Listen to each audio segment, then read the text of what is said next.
Bonjour, bonsoir, ça dépend de l'heure à laquelle tu vas suivre cette vidéo. Il y a un passage qui m'a fait beaucoup de bien, j'aimerais partager avec toi. Genèse 18, le verset 14. La Bible dit, y a-t-il rien qui soit étonnant de la part de l'Éternel? Au temps fixé, je reviendrai vers toi.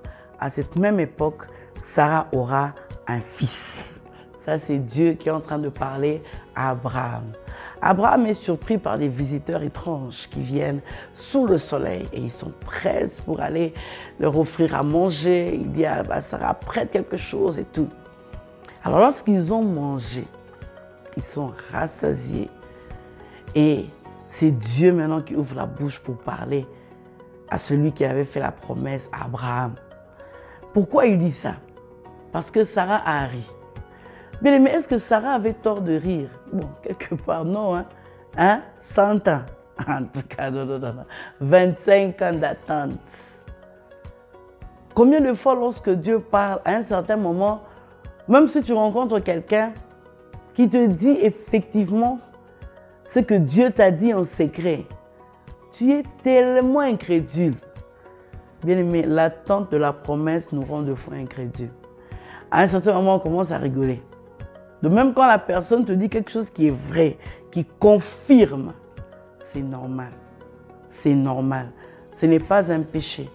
C'est normal. Parce que moi, à la place de Sarah, je ne sais pas ce que j'allais faire. Mais ici, Sarah était en train de dire, ah! Donc son rire, c'était comme une question. Est-ce que vraiment ça va se faire? Comme Marie qui dit, comment cela se fera-t-il? Tu dis que j'aurai un enfant, mais moi je ne connais point d'homme. Comment cela se fera-t-il? Et ici, c'est Sarah qui est en train de rigoler.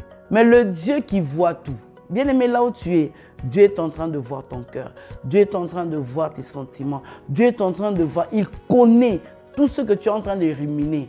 Bien aimé, même lorsque tu es dans la prière, tu es en train de louer, de chanter, il sait qu'au fond de toi, tu es triste.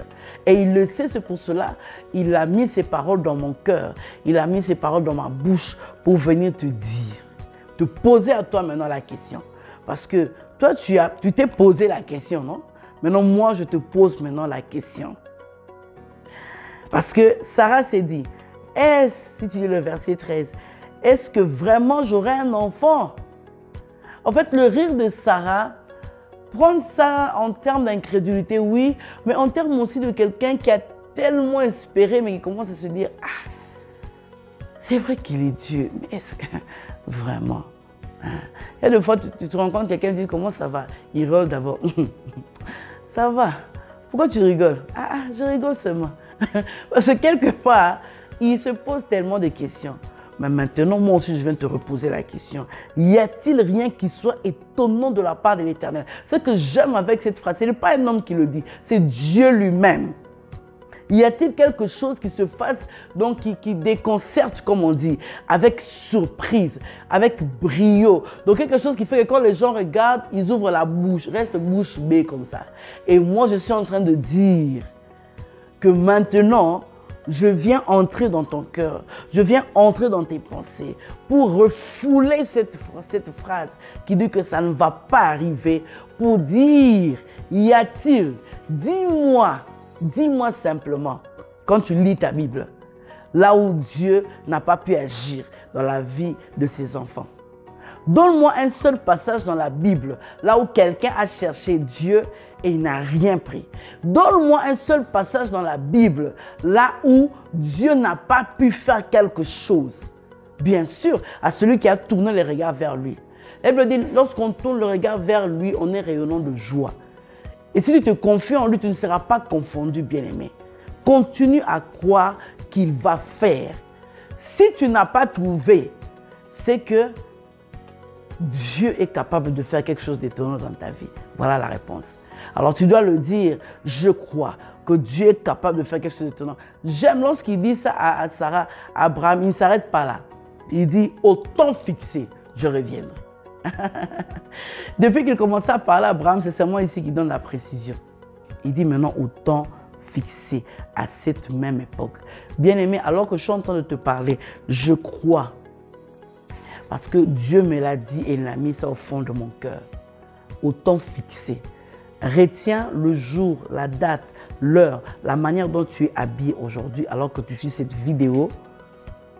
Si c'est pour un enfant, 9 mois après, bien aimé, tu vas te connecter et tu vas nous dire ce que Dieu a fait au travers nos pages, mais aussi par ce numéro de téléphone que nous avons l'habitude de mettre. Bien aimé, j'aimerais que tu saches que rien n'est étonnant. Quand toi tu t'étonnes, Dieu ne s'étonne pas. Quand toi tu te fatigues, Dieu ne se fatigue pas. Et j'aimerais prendre cette phrase avec beaucoup de foi pour dire que le même Dieu qui est venu confirmer des choses maintenant, qui a mis ça dans ma bouche, le même Dieu va revenir à cette même époque. Retiens bien. Et il va faire ce qu'il a dit qu'il va faire. Bien aimé, lorsque la chose n'est pas étonnante, c'est que ça ne vient pas de Dieu. Ça doit être étonnant parce que les hommes ne peuvent rien faire. C'est pour cela, Job a raison de dire, mon Rédempteur est vivant, il s'élèvera en dernier. Le dernier plutôt.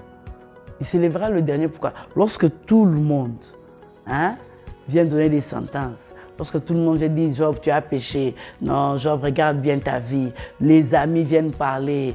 Toutes ces choses, les situations. Il y a quelqu'un qui se lève toujours le dernier. Et c'est ici qu'il s'est levé. Après plusieurs épisodes dans la vie d'Abraham, il s'est levé et il a parlé. J'aimerais simplement te dire ceci.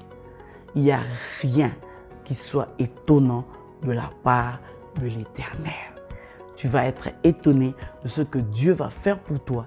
Tes amis vont être étonnés, tes parents vont être étonnés, tes enfants vont être étonnés, tes collègues de service vont être étonnés. Les gens vont être étonnés.